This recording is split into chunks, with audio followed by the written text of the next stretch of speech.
Yo, what is good, my anime faithful? What is good, yo?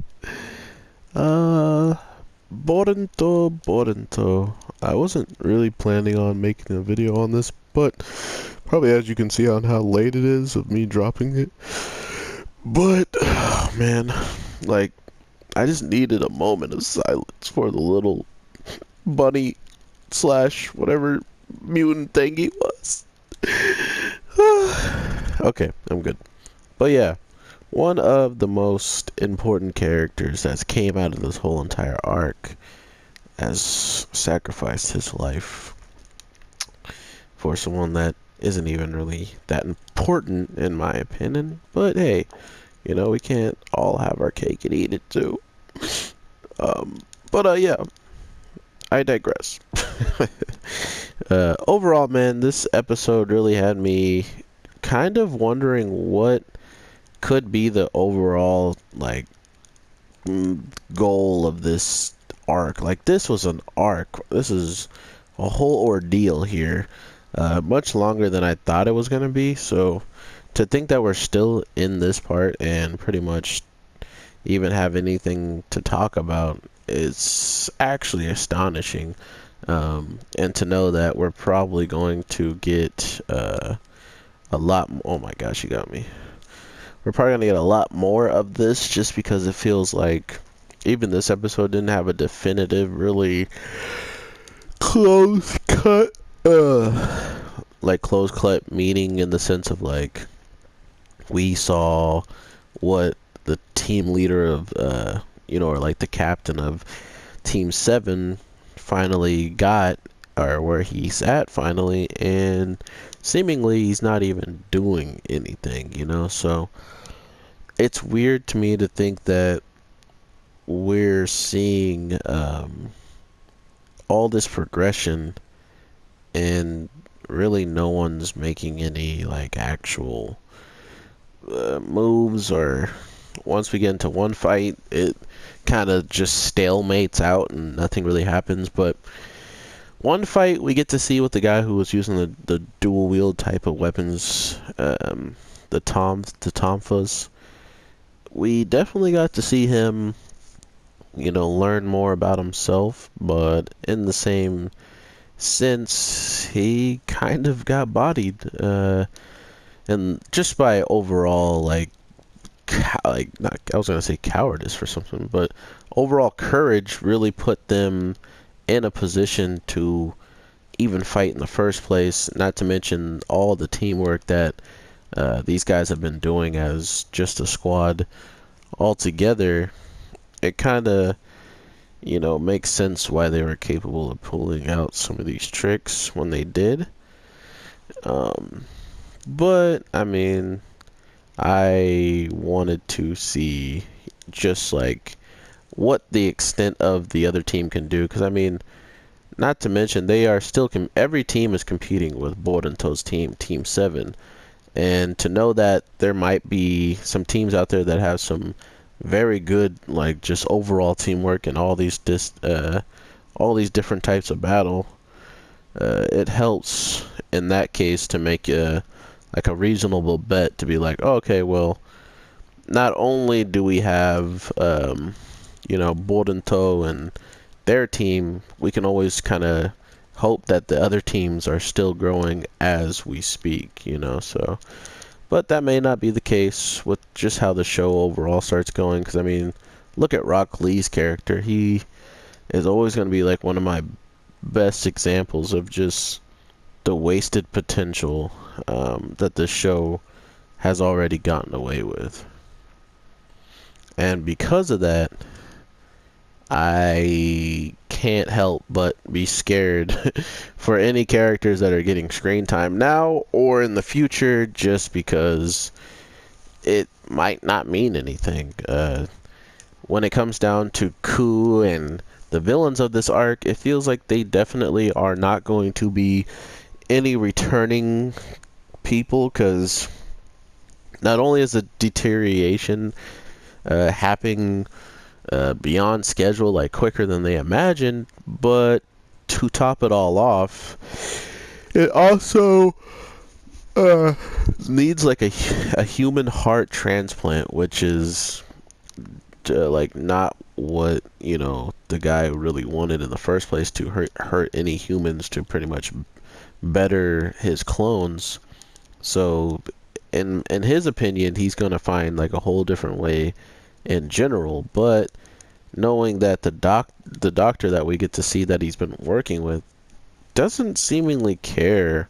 He just wants to see what happens. What is the outcome of doing all of this, giving them a heart? What would it look like? And what they're trying to find out is pretty much how to make another meat ski, or multiple meat skis. And I think that's another reason why this arc was supposed to feel more important towards him. And instead, we literally get a moment of him seeing his squad leader, and pretty much that's it. Like, he just didn't look happy to see him. That was about the whole extent of, I mean, that, and the guy who truly isn't fascinated with Mitsuki shows up and is like, "Oh, I'm gonna have a heart, and you can teach me about a heart." Like, that's about it. For Mitsuki's part, anyway. But seeing that Boruto and Sarada are literally about to like destroy each other in next week's episode, it also feels kind of like the show itself is just dabbling with some dark things for the characters to uh, carry on, like in the future. Like, imagine just how Sarada and Boruto are gonna feel about each other when knowing that they've already were in a situation where they were about to be forced to destroy, like straight up kill each other with swords. Um, and not to mention this whole ordeal with Mitsuki, and if he actually comes back, how will it actually feel for him to be back in Team 7? And if he does feel the way he does, where does that put him in the sense of, okay, do you then, even want to be in the Hidden Leaflet Village? Do you even want to work with Boruto? And that's why I said it feels like nothing really came out of this in the first place, because of that. Because we haven't really learned anything from what the main character actually wants that this arc was surrounding. Instead, we're still learning about what the villains and their cause and their effect. So if overall the whole narrative is just, oh, they were bad, and because they were bad, Mitsuki took a while to understand that, and now he truly cares about his friends and stuff like that. Or they were going to kill Mitsuki to save Ku's life because Mitsuki's heart would have been enough. Which, I mean, they could, I guess they can't take out the doctor if he's the only one who knows how to do the operation. And then the only ninjas that they are, like the people that they were willing to use, were the ones that were not from the Hidden Stone, and that was the trespassers who they wanted to get rid of in the first place. Everything just seemingly isn't working out well for them. And because of it, I think we're going to see a lot more information that is still yet to be told throughout this little mini arc, or whatever it is. People are just calling it filler at this point, so call it whatever you want, but depending on what happens at the end of it all, it's going to be the true period. What the heck is that? It's going to be the true exclamation point of filler or not filler, because, I mean, if Boruto learns anything about his eye and how to control it, or if Mitsuki, we find out that Mitsuki's Sage Mode can come back all of a sudden when he, snaps out or something. Anything like that that might help tell us that this character is strong, or that this character has a power, and or something that we see in this arc happening come full circle later on, that all makes it non-filler. So still a lot of time to tell with something like that, and with the manga not even having any of this content in there, that's where everybody really draws their narrative towards filler over just overall canon. Like, this is a long filler arc. But if it isn't a filler arc, it's just a long. It's an actual good, not good, but it's an actual arc in the story that they wanted to include. And if that's the case, then that means there should be some type of progression for the characters to learn. And I honestly don't think they've learned it yet. So take that as you will. Not to mention, these are, what, 2 episodes now without seeing Naruto, so that almost gives me the feeling that he either is on the way or uh, maybe they are actually truly trusting all of the hard lifting in the hands of uh, the team leader of Team 7. I always forget how to pronounce his name, but yeah, guys, I'm really surprised that this episode had like as much fighting as it did, and kind of like went away from explanations. It was like, "What are you doing here?" And then even the old man's like, "What's going on here?" And then there's like, we ain't. He's not in his right mind. Just punch him in the stomach. And for those kids, yeah, just kill him. Like there was chances for them to explain, and they're just like, nah, it's time for action. We got too many people alive right now. Let's start taking out some people. So overall, Boruto still being Boruto, taking its sweet loving time, and for some people they hate that, and others they love it. So whether or not you love it or hate it, if you're still watching it, you're a trooper, and I know what you're waiting for, just like the rest of us. And if you aren't watching it and you're just watching reviews out there to see if there's anything interesting happening, I am your boy, the Anime G's, and make sure you subscribe here because I will try to keep up with all of it, even if some of it is getting kind of hard to watch, even though this episode was much better than like 4 episodes ago, so it's trying to get better. It's just hard to believe it's any better when all of it starting to blend together in the sense of speed being kind of drawn out, in the sense of things could have been told here in the same episode and not in this episode and just focused on other things, but of course they couldn't.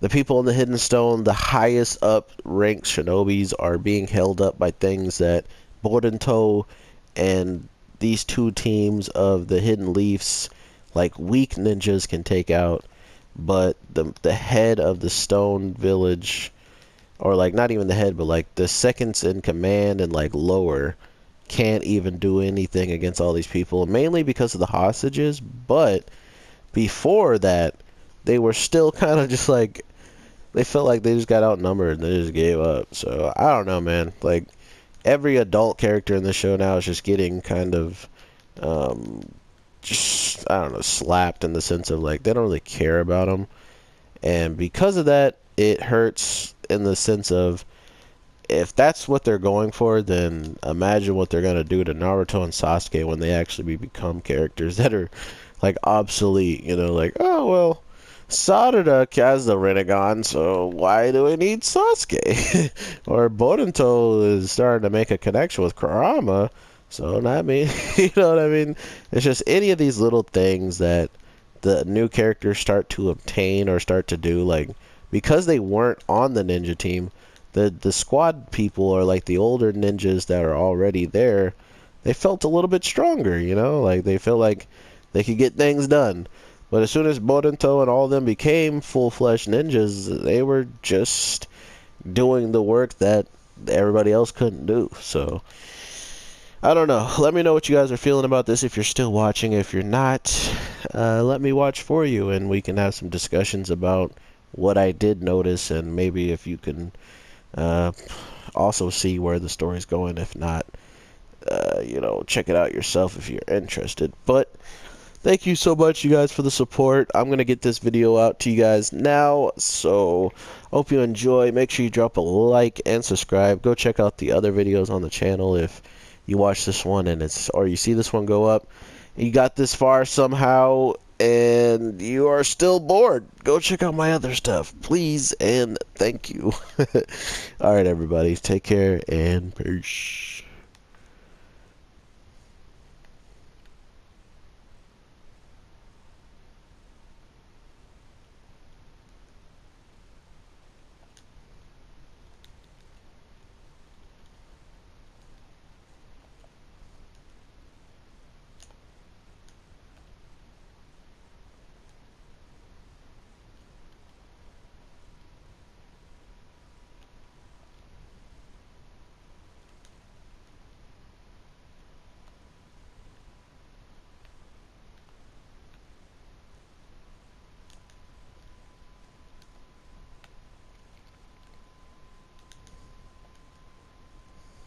That duck, though. I just want to get a special off.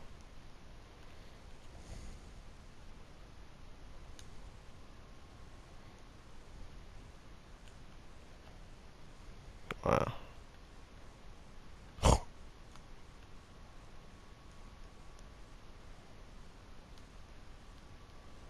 we go. Special time, baby. Oh, God. Hope he dead. No! Thought I wasted special.